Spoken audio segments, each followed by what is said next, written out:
Hey guys, thanks for having me. So my name's Marla Natoli. I head up partnerships for Textile. So just to give you guys context, because I have a lot of people coming up to me asking me if I work for Tableland. So I feel like that's probably something useful to clear up off the bat. So Textile is the company behind Tableland. We launched Tableland 2.5 years ago. We've been in the Filecoin ecosystem for, I think, the better part of 6 years now, building developer tooling, and Basin is a new solution that we've just launched. So my personal background, I come from the ad tech space, so I worked at Microsoft, Snapchat, Verizon, all of the people that are collecting all of our data and then using that to create various ways of monetizing. And so when I heard about Textile and what they were trying to do in rethinking how data infrastructure can operate and how we move information across the internet and ultimately society, I thought it was really interesting. The first thing that we kind of launched in the last few years that are active products is Tableland. So to clarify, Tableland is still around. It's pretty feature complete. People use it. It's a Web3 native relational SQL database. So it essentially allows you to write SQL from a smart contract. So you would write from your host chain. It would post into Tableland. Then there's the metadata is stored in these SQL tables that are mutable. Access control is based on the host chain. So somebody owns an NFT or has a specific address, you can give them access down to like a single cell of that table to be able to write to that table and make changes. Big early use case and how Tableland kind of came around was mutable NFTs. So people looking for decentralized ways to enable mutable metadata that wasn't super expensive and that wasn't centralized and closed. Because it sort of lives in this off-chain state, you can query it from anywhere, so it provides this really nice composable experience. So it's sort of relevant in the context of how we came to Basin. So I'm going to give like a quick overview of what we're kind of up to right now with Tableland. We recently launched with Demo. So Demo is using Tableland to store all of their vehicle data in Tableland. So I don't know if you guys are familiar with Demo, so actually I'll take a step back.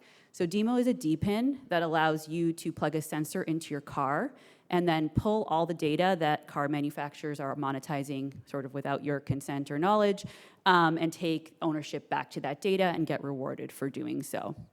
So they're a really interesting project, and what they found was in order to even kick this thing off, they needed to create a massive database with all of the different vehicles that would be available in their network, and that wasn't an easy thing to do. Even though it's technically publicly available information, it wasn't organized anywhere. They had to pull from various sources, and they wanted a way to pull that all together in a database that would make it really composable and easy for other developers to come into their network and build things that can add value to the ecosystem. And so they saw Tableland as a really nice way to do this. They also have this vision of being able to ultimately let, like Ford, for example, have specific access to only Ford tables so they can add new cars as they launch, make changes to metadata if needed. So Tableland was a perfect solution. There's not a lot of writes. They could write to it from their host chain where they were already deployed, which was Polygon. But what Tableland didn't serve was this solution that they needed for the large amounts of data that is being collected via the sensors themselves and not necessarily being collected on a blockchain. And so this is when you plug the sensor in, you have trip data, you have location data, you have driving information, and it's a ton of data and it's being collected every day. And so they were looking for solutions around where they could put that big data that would be super quick and super secure. And we started hearing similar things in the DePIN space, in the compute space, and we thought, maybe there is an opportunity here and something that we should start thinking about building. And so working alongside folks like Demo, WeatherXM, and others in the space, we have been launching Basin. So Basin sort of soft launched a month ago. So if you haven't heard of it, that's probably normal. Unless you follow us on Twitter, you wouldn't probably have seen it. Maybe a little bit in the Filecoin ecosystem. It's sort of been in this early launch phase where we're working with specific partners to sort of make sure we're building the features that make sense for our early adopters and our early users.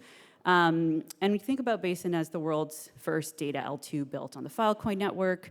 So breaking that down, that didn't work very well, but that's okay. So breaking that down, you can think of Basin as a hot layer built on Filecoin. So it essentially has two main components to it. One is this hot cache layer, where you can stipulate the amount of time that you want data to be around. So with a lot of the folks that we've been talking to, data doesn't need to necessarily be around forever, and it certainly doesn't need to be forever hot, but there is a need for things to be quickly available for something like compute. So you want to be able to access it in near real time. And so you have this hot data layer that you can stipulate sort of the length of time that you need it around for, and of course, as we build the incentivized structure into that, there would be a higher cost for the longer you keep data around hot.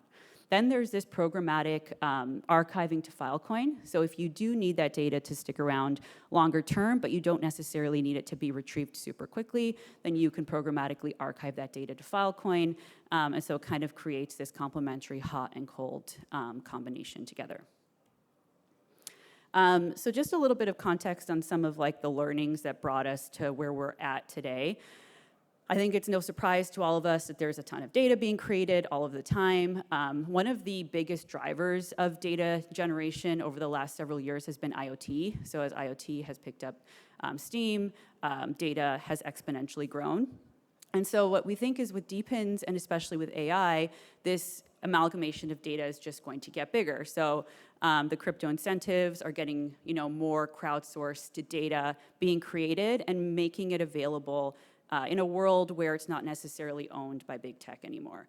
And so what we believe is in order to sort of extract the value and help teams help teams reach their vision of what they're trying to do with that data, there's this need for new infrastructure. And I don't think enough people are really thinking about this. One interesting area that we've been exploring pretty deeply is also the area of synthetic data. So I don't know how familiar people in this audience are with synthetic data, but essentially for synthetic data, you need a real data set to feed into a generative model that then creates a synthetic or fake data set based on the statistical characteristics of the originating data. So there's a few interesting things there where you don't have to worry about privacy, but it also allows you to create really large data sets. And it's something that's been really popular in the AI space recently because we're kind of plateauing in the amount of data that's available. And we're also looking at ways to access more data on a whole so that we can train models. And so we think that DePINs, as well as just the decentralized space in general, is creating all of this data that is going to be integral to feeding into this generation of synthetic data. So this is a chart here from Gartner. So basically, Gartner predicts in the next 5 years that synthetic data is actually going to outpace real data by a pretty significant order of magnitude. And so critically in sort of how we envision what will come of this synthetic data is how do we manage that data and what infrastructure is required to manage it. And that's a lot of the thinking that's been driving what we've been building with Basin. So we believe today's data needs robust, scalable, and flexible data infrastructure. What does that mean? So we kind of see three main layers to this. Filecoin has created this massive infrastructure of efficient and secure storage. The AI and compute space, I think, is being looked at really closely by folks like LilyPad and IONET and Fluence to try to solve the access to compute that's required. But there's this middle layer that we believe is required with this high I/O data, enabling it to be sort of secure and have provenance and history and things that are going to be really important as we start thinking about A, volume of data, but B, how do we trace the types of data that are being created. And so that's sort of where Basin has come in, and that's been like the thinking that's been driving the solution that we've built. So these are some of, I think that the formatting got a little messed up when we moved it over, but that's all right.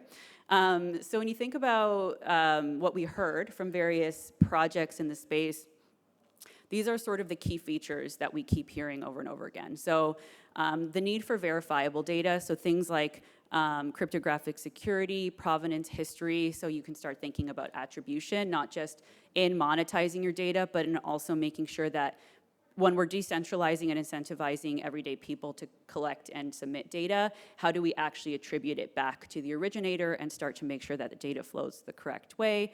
It needs to be cost effective, obviously, so we're competing with low pretty low cost, I think, cloud solutions. And so we want to make sure that we're competitive to those solutions. Advanced data availability, so just this ability to access data in a way that's super convenient for builders. So we're really all about trying to meet builders where they are. So Basin actually is S3 compatible, so you can use existing tools to query it. And then another big thing we heard is just how do we make data more collaborative, but not ignore the monetization piece. So there's this like idea that, of course, we want open data. There's a lot of projects out there that are trying to bring mass amounts of like data scraping to innovators in AI so that they can compete with some of the big tech, but they also want to think about how they ultimately are able to monetize that data. So thinking about access control and private data. And so these are all of sort of the core elements that we've been thinking about for Basin. So how it works. So Basin is essentially a multi-tier system that's built on Filecoin's IPC framework. So I'm sure most people in the room are familiar with IPC, but a series of subnets within which there are custom actors, and those actors are acting over data. So if you think about where the data is coming from, it could be a DePIN, it could be a web app, it could be another chain even that has data that they need to put somewhere. So they would interact with Basin's SDK or CLI to push data to the object store state. Within each of the subnets, there's a set of validators or actors that are basically receiving those transactions, processing them, and maintaining the state. So when you push large amounts of data to Basin, you're actually storing it with a local provider. And then the nodes and validators are receiving the CID in that transaction. So they're able to look at it in an IPFS sort of friendly way. And then they sync over that data, they confirm it, and then they come to consensus over the object store state. So another interesting and kind of like nice thing about the IPC structure is that you can pass messages between the subnets without needing a bridge because of the way that the IPC hierarchy is set up. And then once the transactions are confirmed, a checkpoint is generated and pushed to the root subnet that is in then in turn pushed up to the root chain, which is Filecoin in this case. So I'm not going to spend a ton of time here because this is a really simple high-level example, but if you guys go to basin.textile.io, we do have an early version of our SDK available, so you can check out what it would look like to actually create an object store, push some data, and what that looks like. Right now we have 2 validators running, so again, we're still early days, but if you wanted to play around and see where we're headed, I would encourage you to go check it out. And ultimately, what we're kind of gunning toward here is empowering AI and machine learning builders, decentralized compute and DePINs to be more innovative and collaborative and not have to worry about the database infrastructure in doing so. And so some of what we heard, I'm actually going to move forward here just because I think am I okay on time? Okay, yeah, I'm going to skip forward and just illustrate this in an example. So we've heard a lot from DePINs and decentralized compute about what their needs are. WeatherXM is actually an early sort of user of ours. They've been a close design partner of ours. And so what they're doing is they're taking weather data from their decentralized network of weather stations and pushing it to Basin.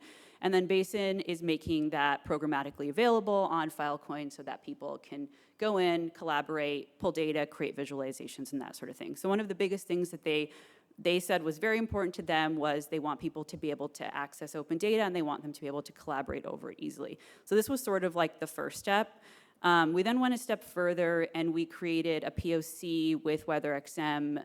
Our friends at IoTech's WebStream, they have a compute product as well. And then what we did was we looked at how can we make the hot data storage available for calculating programmatic rewards.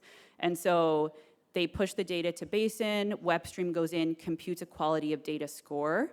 And then there is a zero knowledge proof that's generated via risk zero. And then ultimately all of the data is archived to Filecoin. Another really like top of mind thing for WeatherXM and what we're looking at as we like move them over is the ability to query data. So querying data is something that's really important to them, obviously, as you start thinking about monetization. And so they're really into the idea of an S3 compatible SDK which is what's being built at the moment. Another example, and I'm actually going to go into this in more detail tomorrow at the network-based Filecoin event as well. So if you're into the synthetic data concept, LilyPad's going to join us. But essentially, we're creating a POC with LilyPad for synthetic data generation of smart contracts. So creating a synthetic data set based on an original set of Solidity smart contracts, and is storing all of that on Basin. So the originating data would be stored on Basin, as well as the outcome, which is the synthetic data set of smart contracts. And some of the sort of long-term vision benefits and things that we're thinking about in how we need to store synthetic data sets.